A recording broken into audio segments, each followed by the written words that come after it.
نحمده ونستعينه ونستغفره ونؤمن به ونتوكل عليه ونعوذ بالله من شرور أنفسنا ومن سيئات أعمالنا من يهده الله فلا مضل له ومن يضلله فلا هادي له ونشهد أن لا إله إلا الله وحده لا شريك له ونشهد أن سيدنا ومولانا محمدا عبده ورسوله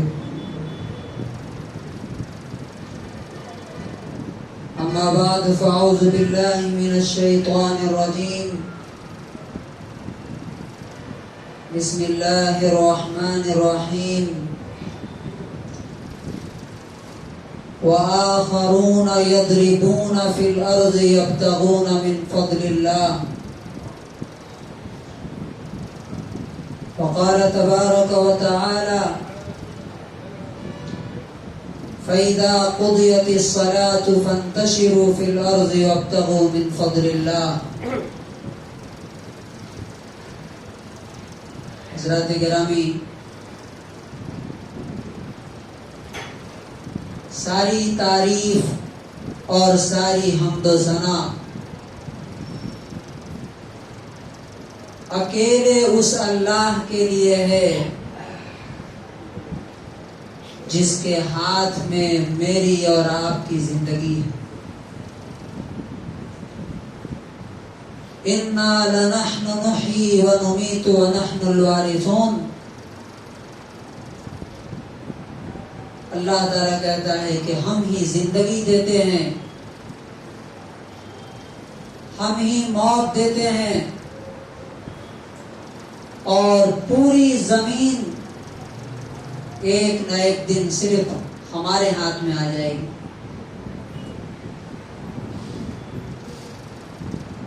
تعریف اس اللہ کی ہے جس کے ہاتھ میں عزت اور ذلت ہے، رسپیکٹ اور ڈس رسپیکٹ ہے.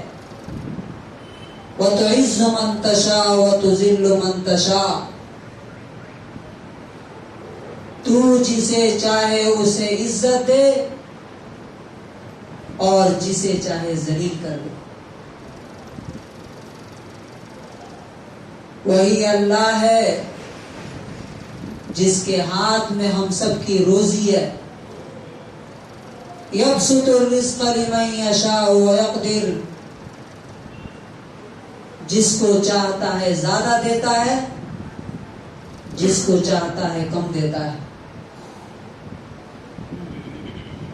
لیکن اس زندگی کا خاتمہ ایک دن نہ ایک دن ہونے والا ہے. اللہ تعالیٰ نے اس کے بارے میں ریمائنڈ کرتے ہوئے فرمایا کل نفس ذائقۃ الموت. جس کے اندر بھی جان ہے، سول ہے، روح ہے، اسے ایک نہ ایک دن مر جانا ہے، ختم ہو جانا ہے. وَإِنَّمَا تُوَفَّوْنَ أُجُورَكُمْ يَوْمَ الْقِيَامَةِ. اور تمہارے دنیا کے تمام کاموں کا پورا پورا بدلہ تمہیں قیامت کے دن دیا جائے گا. فَمَنْ زُحْزِحَ عَنِ النَّارِ وَأُدْخِلَ الْجَنَّةَ فَقَدْ فَازَ. تو جو آگ سے بچا لیا گیا اور جنت میں داخل کر دیا گیا، فقد فاز، وہی کامیاب ہوا. وَمَا الْحَيَاةُ الدُّنْيَا إِلَّا مَتَاعُ الْغُرُورِ. اور دنیا کی زندگی تو سوائے دھوکے کے سامان کے اور کچھ بھی نہیں.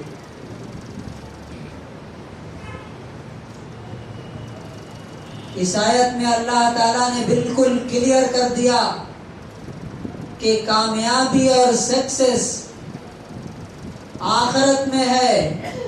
دنیا میں اگر کوئی انسان اپنے آپ کو کامیاب سمجھتا ہے تو وہ دھوکے میں. اب سوال یہ ہے کہ وہ کامیابی کن لوگوں کو ملے گی؟ اللہ تعالیٰ نے اسے بھی کلیئر کر دیا. وَالْعَصْرِ إِنَّ الْإِنسَانَ لَفِي خُسْرٍ. زمانے کی قسم، تمام کے تمام انسان ناکام ہیں، فیل ہیں. إِلَّا الَّذِينَ آمَنُوا.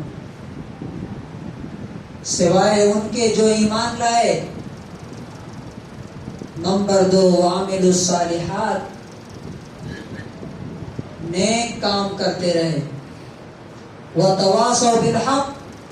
اور نیکی کی دوسروں کو دعوت دیتے رہے، دونوں کو لوگوں کو نیکی کی طرف بلاتے رہے. وَتَوَاصَوْا بِالصَّبْرِ. اور جو صبر کی تلقین کرتے رہے. یہ 4 کوالٹی جس میں نہیں ہے، اللہ کی نظر میں وہ کامیاب نہیں ہے. چاہے دنیا کی نظر میں وہ امبانی، اڈانی، ایلن ماسک کیا بن جائے، اللہ کی نظر میں کامیاب نہیں ہو سکتا.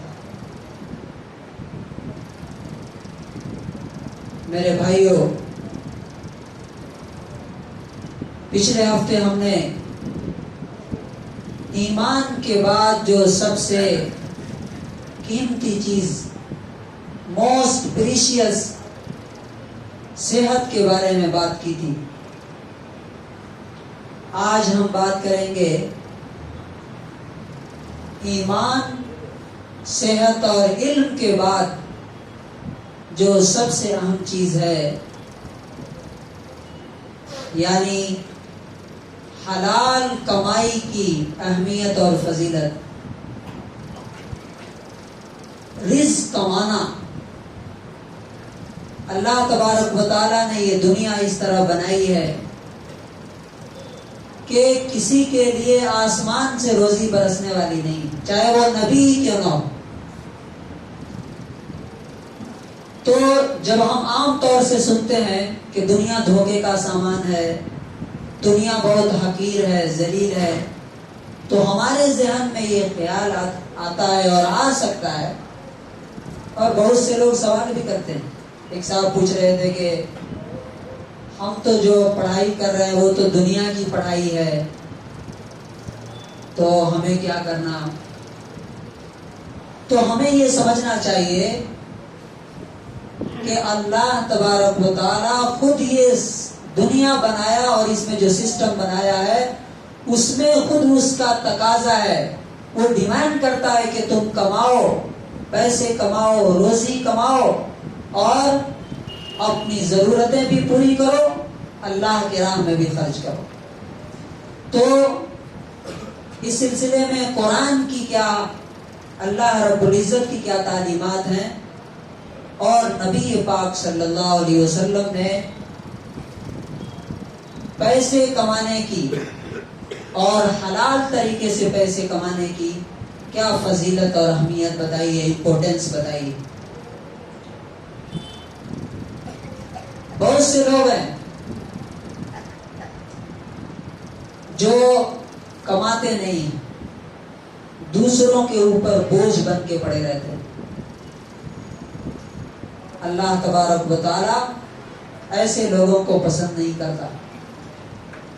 آپ اگر کما رہے ہیں اور آپ سمجھ رہے ہیں کہ میں دنیا کا کام کر رہا ہوں، تو یہ آپ کی غلط فہمی ہے، مس انڈرسٹینڈنگ ہے.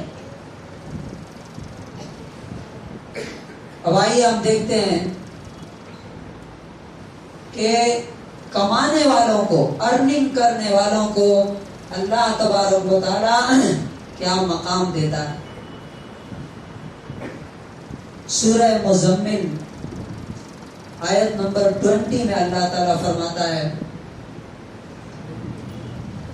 وَآخَرُونَ يَضْرِبُونَ فِي الْأَرْضِ يَبْتَغُونَ مِنْ فَضْلِ اللَّهِ. اللہ تعالیٰ نبی صلی اللہ علیہ وسلم سے تہجد کے بارے میں بات کر رہا ہے. پہلے نبی صلی اللہ علیہ وسلم پہ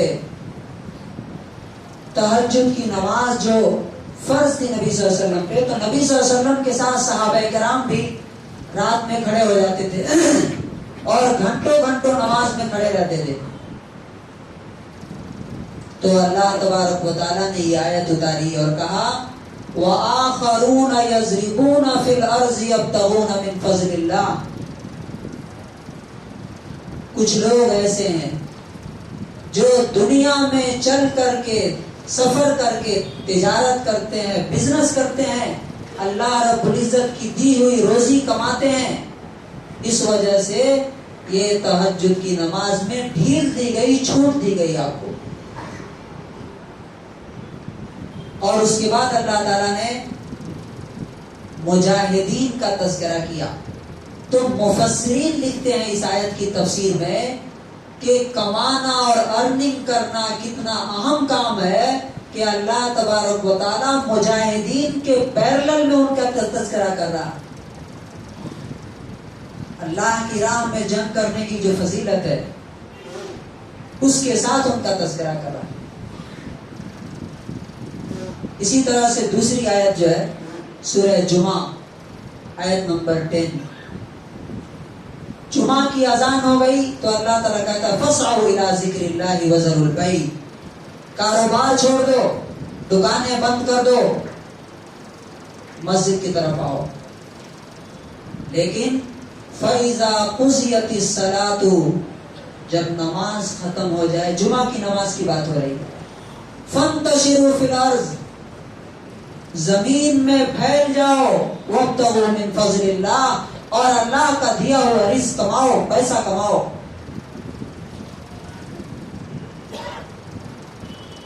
تیسری آیت سورہ بقرہ کی آیت نمبر 198، اللہ تبارک و تعالیٰ نے حج کا تذکرہ کیا. حج کتنی بڑی عبادت ہے.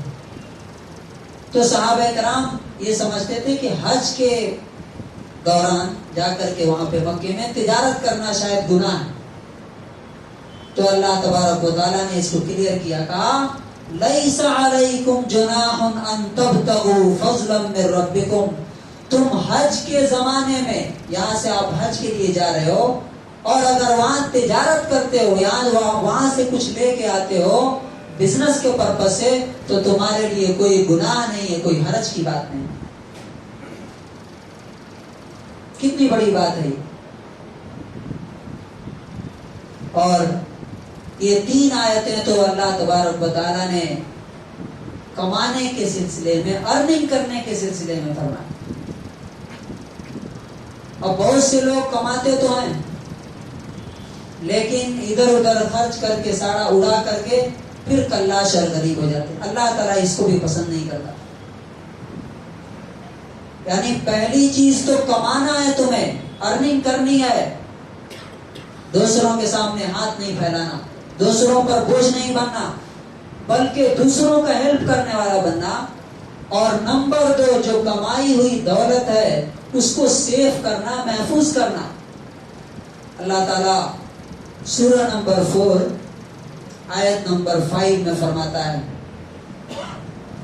وَلَا تُؤْتُوا السُّفَهَاءَ أَمْوَالَكُمُ الَّتِي جَعَلَ اللَّهُ لَكُمْ قِيَامًا.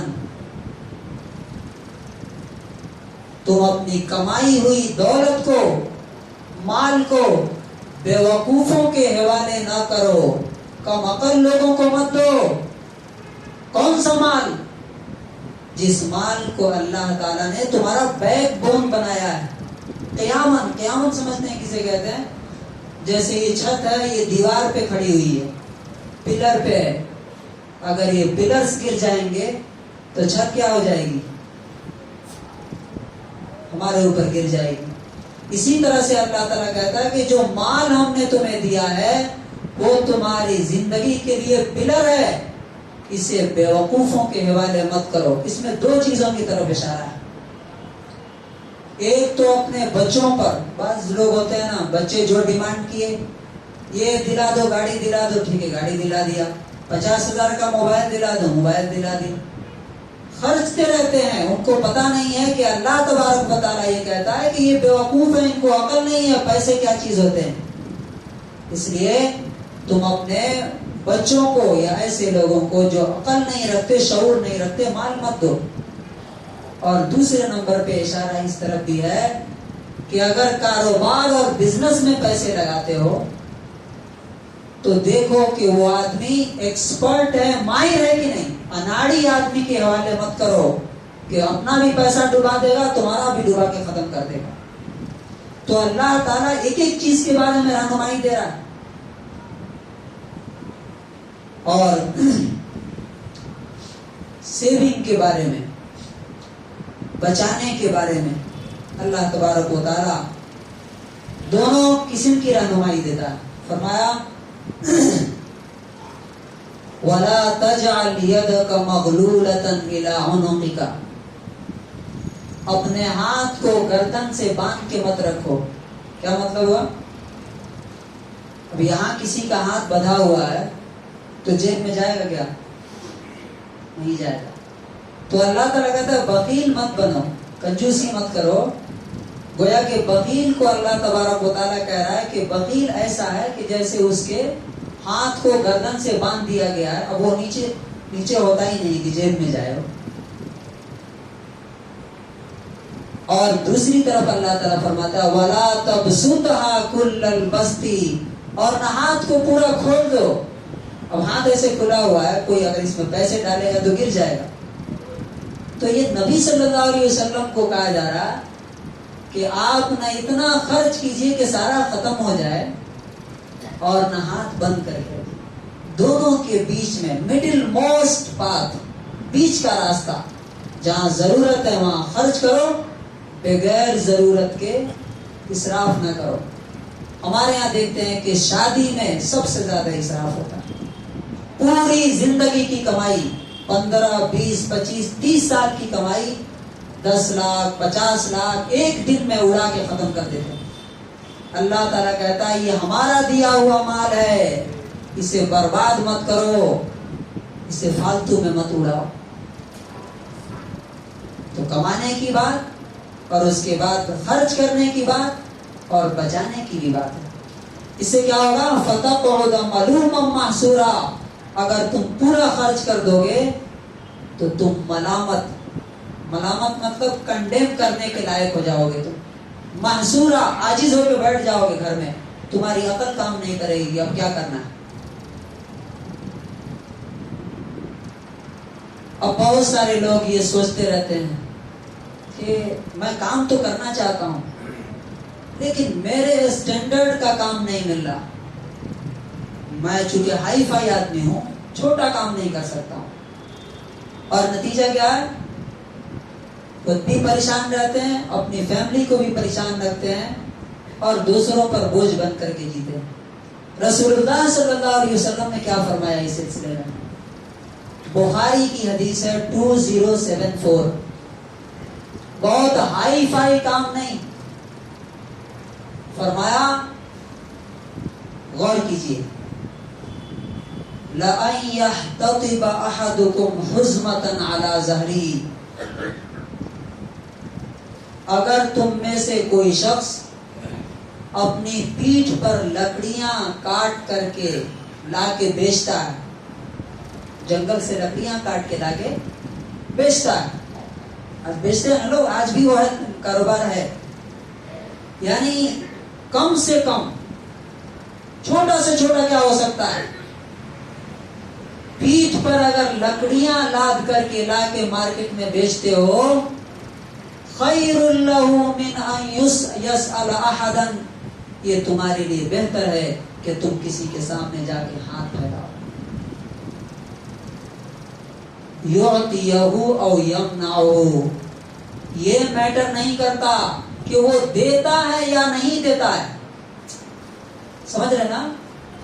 یعنی اگر آپ کسی کے سامنے ہاتھ پھیلا رہے ہیں اور وہ آپ کو دے بھی دے تو اللہ کے رسول صلی اللہ علیہ وسلم فرماتے ہیں تب بھی یہ اس سے بہتر ہے کہ تم جنگل سے لکڑیاں کاٹ کے لا کر کے بیچتے اور عزت کے ساتھ اپنے گھر کی روزی چلاتے۔ اور رسول اللہ صلی اللہ علیہ وسلم نے یہ بھی فرمایا چھوٹا موٹا کام کرتے ہیں نا، چھوٹا موٹا کام، لوگ ان کو کیا سمجھتے ہیں؟ وہ اپنے آپ کو بھی سمجھتے ہیں کہ میں چھوٹا آدمی ہوں، جیسے کارپینٹر بڑھئی، لوہار، گولڈ اسمتھ اور بھی چھوٹے چھوٹے کام۔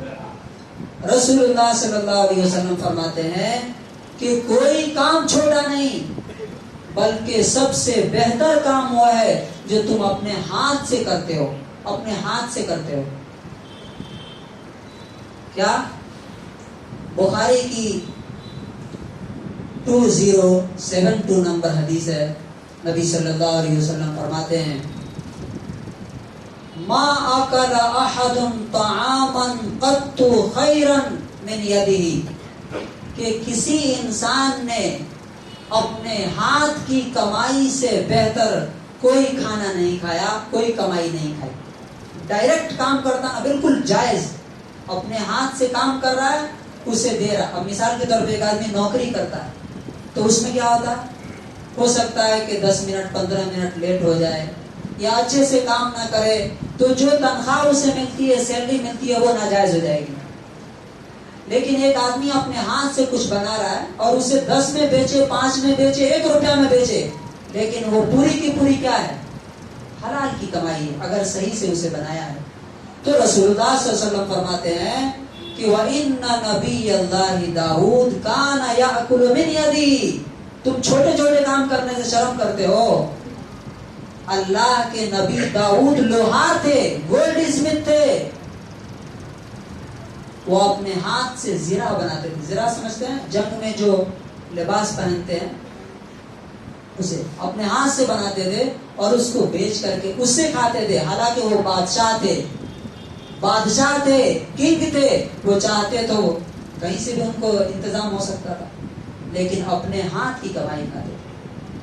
صحابہ کرام رضی اللہ عنہم اجمعین کو دیکھیے، خود رسول اللہ صلی اللہ علیہ وسلم کو دیکھیے کہ آپ نے نوکری کی، حضرت خدیجہ رضی اللہ عنہا کی اور کئی سارے لوگوں کی، ان کی تجارت کا سامان لے کے جاتے تھے، بکریاں چرائی۔ موسیٰ علیہ السلام جو فرعون کے محل میں پلے تھے اور جا کر کے 10 سال 8 سال 10 سال تک جا کر کے عزیر علیہ السلام کی بکریاں چراتے تھے۔ اب ہم میں سے کوئی آدمی بکری لے کے نکلے تو 10 لوگ ٹوکیں گے، اور وہ بھی سوچے گا کہ ارے میں اتنا بڑا آدمی بکریاں چراؤں گا، یہاں نبی ہونے والا، اللہ کے نبی، ان کو کہا وہ بکریاں چرا رہے۔ صحابہ کرام رضی اللہ عنہم اجمعین جو ہمارے لیے بیسٹ ماڈل ہیں، ان کو دیکھیے آپ، ہر کام کیا انہوں نے۔ یہودی جو اسلام اور مسلمانوں کے سب سے بڑے دشمن، ان کے یہاں جا کے کام کیا کرتے تھے، ان کی نوکری کرتے تھے اور وہاں سے کام کر کے آتے تھے۔ تو اللہ تبارک و تعالیٰ کیا چاہتا ہے؟ میں نے بتایا کہ ایمان سب سے قیمتی چیز، اس کے بعد صحت، اس کے بعد علم اور اس کے بعد پیسہ۔ پیسہ کمانا، پیسے کی حفاظت کرنا، فائنینشل لٹریسی خود بھی سیکھنا چاہیے، اپنے بچوں کو بھی سکھانا چاہیے، ورنہ خود بھی پریشان رہیں گے اور دوسروں کو بھی پریشان رکھیں گے۔ اس میں 2-3 چیزیں جاننا ضروری ہے۔ پیسے کے ساتھ ساتھ ایک اور چیز آتی ہے جس کو کہتے ہیں کنجوسی اور بخل، مٹھی بند کر کے رکھنا۔ اگر یہ آ گئی تو سمجھیے کہ وہ پیسہ دنیا میں بھی ذلیل کرے گا، آپ کو آخرت میں بھی کرے گا۔ تو پیسہ کمانا بھی ہے اور اللہ کے راہ میں خرچنا بھی ہے۔ نمبر 2، کوئی بھی کام کر رہے ہیں، کاروبار، بزنس ہو یا کوئی بھی اور کام ہو، اس میں دھوکہ اور حرام خوری، اس سے بچنا ہے۔ ورنہ اگر حرام کی کمائی کھائے تو جمعہ پڑھنے آئے نا، جمعہ بھی قبول نہیں ہوگا۔ دن بھر تسبیح لے کے بیٹھے رہیں، وہ ساری کی ساری تسبیح ڈسٹ بن میں، کچرے میں، 1 پیسے کا بھی کوئی فائدہ نہیں۔ اور تیسری چیز جو تھوڑا غور سے سنیے، بہت سے لوگوں کے بارے میں پتہ چلتا ہے، بلکہ اکثریت چھوٹے چھوٹے کام نہیں کر سکتے نا، ہم بڑا کام کریں گے، اور بڑا کام کرنے کے لیے پیسے نہیں ہیں تو کیا کرتے ہیں؟ کیا کرتے ہیں؟ لون لیتے ہیں، کرتے ہیں نا۔ سود دینا اور سود لینا دونوں کیا ہے؟ بولیے. ٹھیلا چلا لیجیے، اللہ تعالیٰ کو برا نہیں لگے گا. آٹو چلا لیجیے، لیکن 2 روپے کمائیے حلال طریقے سے. لون لے کر کے، سود پر پیسے لے کر کے، حرام طریقے سے، چاہے سود دے رہے ہیں یا لے رہے ہیں، انتہا درجے کا حرام ہے یہ، آخری درجے کا حرام. اور یاد رکھیے، لون لے کر کے یعنی سود لے کر کے اگر آپ کاروبار کرتے ہیں، اللہ تعالیٰ کبھی بھی اس میں برکت نہیں ڈالے گا. اللہ نے اعلان کیا ہے یمحق اللہ الربا، اللہ تعالیٰ سود کو مٹا دیتا ہے. اس کا کیا مطلب ہے؟ اگر تمہارے کاروبار میں سود کا پیسہ ہے، لون کا پیسہ ہے، یا تمہارے گھر میں ہے، تو گھر کیا ہوگا؟ مٹے گا یا ترقی کرے گا؟ ختم ہوگا یا گرو ہوگا؟ ختم ہوگا. اس لیے جو لوگ بھی لون پہ پیسے لیے ہوئے ہیں انہیں فوراً واپس کرنا چاہیے، اور آئندہ اللہ تعالیٰ سے معافی مانگ کے توبہ کرنا چاہیے کہ اللہ تبارک و تعالیٰ ان کو معاف فرمائے. اللہ رب العزت سے دعا ہے کہ پروردگار عالم ہمیں حلال کمائی کرنے کی توفیق نصیب فرمائے، اور اس کے ذریعے سے اپنی دنیا اور آخرت کو بہتر سے بہتر بنانے کی توفیق نصیب فرمائے. بارک اللہ لنا ولکم فی القرآن العظیم.